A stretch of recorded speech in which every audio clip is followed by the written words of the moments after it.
Hey Geminis, welcome to May 2019. Okay, I just need to get right into it. You guys have a heavy friggin' month. There's a lot of deception, a lot of lying, just like last month. Remember, we were talking about how that person lied? So, yeah. The good thing is the first card that popped out was the Empress card, which is all about fertility, right? It's all about creativity and giving birth to something that you can nurture, something that you have created into the world that would not exist if it wasn't for you.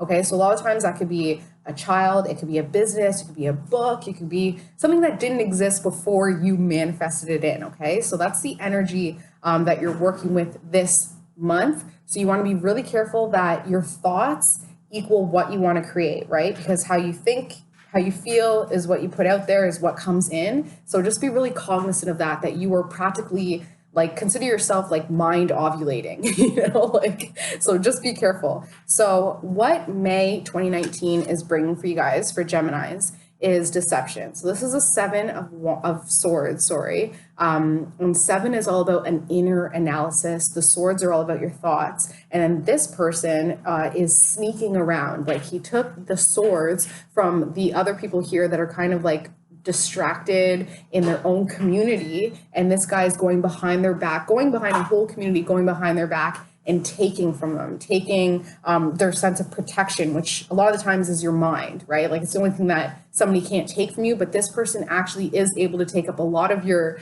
thoughts, right? They're living in your brain. So this is really stemming a lot of inner work for Geminis, kind of like questioning, like, how did I let this person take up so much of my time, so much of my thought power, so much of my energy in that way? You recognize that they've been incredibly draining, and it's been like a foreign energy to you, because usually Geminis have tons of energy, right? Like, they're constantly learning and bringing in new information, that they don't really get drained. Like, my grandma is a Gemini, and she's like 80 years old. She's like, I never get bored. And she's been living alone for like decades, and she never gets bored. I'm like, really, grandma?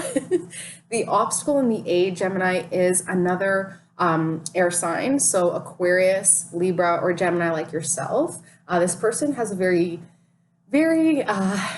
I want to say spunky personality, and it's coming from their colorful past. Okay. They've kind of swung around a couple times. They've been around the block a couple times. They know what's going on. And because of that, they have a lot of thoughts constantly going through their head. This person you've been thinking of a lot. They are taking up free rental space in your brain. So it's time to really question whether or not it's worth it, because the amount of energy you're putting into this younger than you, either mentally, emotionally, spiritually younger than you, air sign, it's taking away from your other obligations, from your other energy out. So for instance, if you usually go to the gym, but you've just been feeling really bogged down because you can't stop thinking about this person, that's a negative, right? If you usually, go out with your friends, but you've been so bogged down by this air sign, that's a negative. You really need to decide whether or not this person is even worth your mental rental space, right? Because they're actually blocking you from other forms of abundance because you're so focused over there.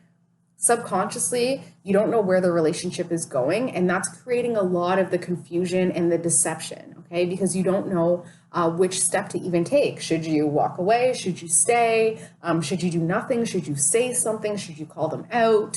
Should you expose them? You're really questioning, going back and forth, what direction you should even go with the relationship. And that is causing everything, that indecision, that blind, I'm just going to kind of stay here and do nothing.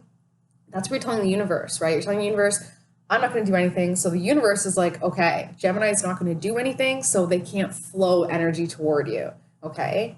You're thinking that intuitively, you know what's going on. Intuitively, you've always known that there was deception there, and that they're either using you, playing you, fooling you, just or taking from you, stealing from you. Mainly a general deception, but you've intuitively known it for a while. And I think Geminis at times, depending on your moon sign, of course, at times can kind of deny their intuition, just because there's so many thoughts going on in your head. It's an air sign thing that you don't know what is your ego. You don't know what is your higher source. You don't know what is, your intuition. So you kind of just say nothing is your intuition and everything is just your thoughts, right?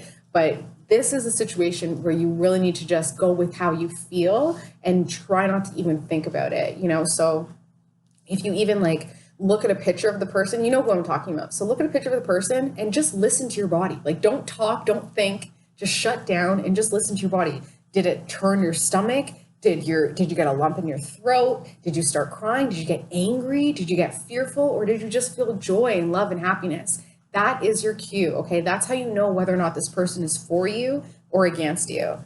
So this month, Gemini, you're kind of on a little bit of an unstable foundation, not really knowing which step to take. And you're doing it alone. This is a 7, so it's all about solitude and loneliness and inner analysis. You haven't really asked family and friends for help, but there is a Leo here. There's a Leo, Aries, or Sagittarius energy in your family and friends that actually has a lot of maturity and a lot of experience when it comes to your situation. It may not seem like it, but this person actually has more experience when it comes to the situation than you give them credit for. So this is a person you want to reach out to and just ask for, just even say, I'm asking for a friend. So what do you think about deception or lies? Or when's the last time you were lied to when it comes to somebody that you care about?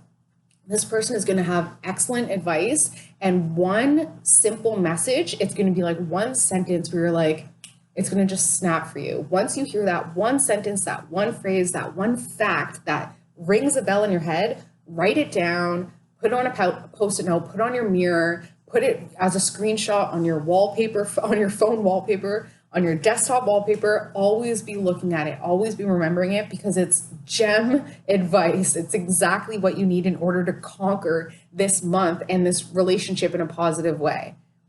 Hope and fear at Gemini is to move on, is to emotionally move on, let go, and not even look back, to just kind of be like, all right, goodbye. You hope for it, but you fear it.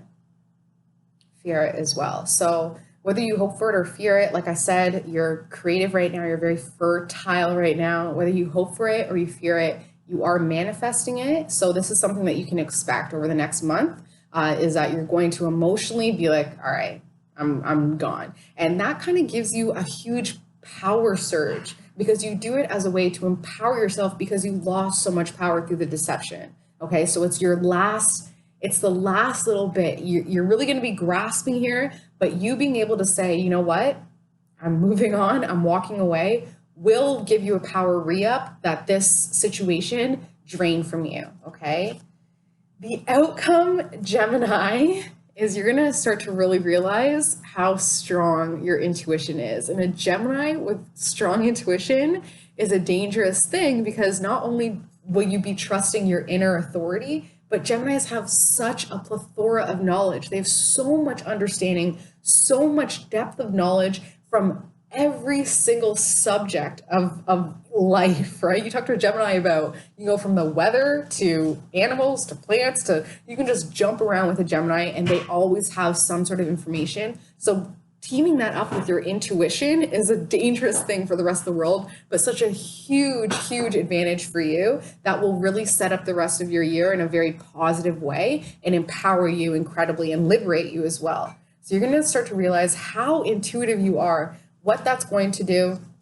It's going to make you realize that, yeah, you've been taken from, you've been played in a way. They're kind of like laughing about it. Like they're kind of happy to play you as a fool. I've mentioned this a couple times. There seems to be like some sort of overall hate for Geminis or something. Like when I go on like astrology sites, it's just like Gemini hate across the board. And I think it's because when people see your other twin, they don't like it because it reminds them that nobody else can do that. You know what I mean? Like for me as a Libra, I know I have a shadow side, but I don't look at it. I'm like, no, not going over there. A Gemini is able to say, I'm this and I'm that. I'm Dr. Jekyll and Mr. Hyde. You own it. And that's what terrifies people, because they want their shadow side to be, they want their twin to be quiet and not for anybody to see it. But you show it with pride, with confidence. And that's when they're like, they kind of want you to fail. They kind of want to deceive you because they feel deceived by you because you're so open with your shadow and light side, right? So with that understanding, Queen of Swords comes back in. Queen of Swords comes back in. This is a female air sign, Libra, Aquarius, Gemini.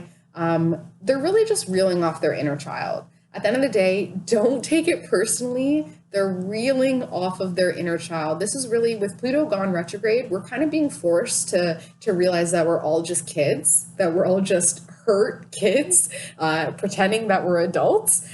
So this Queen of Swords, if you can look at her as a child and kind of give her that love, that her inner child is so desperately screaming for, that's the only reason why they're doing this. Like, I don't want to give any excuses. I don't want to kind of, let them off the hook. But if you can just pull it back and be like, wow, like that was such an immature move, and it's clear, it's so childish because they were working from an inner child standpoint. Okay.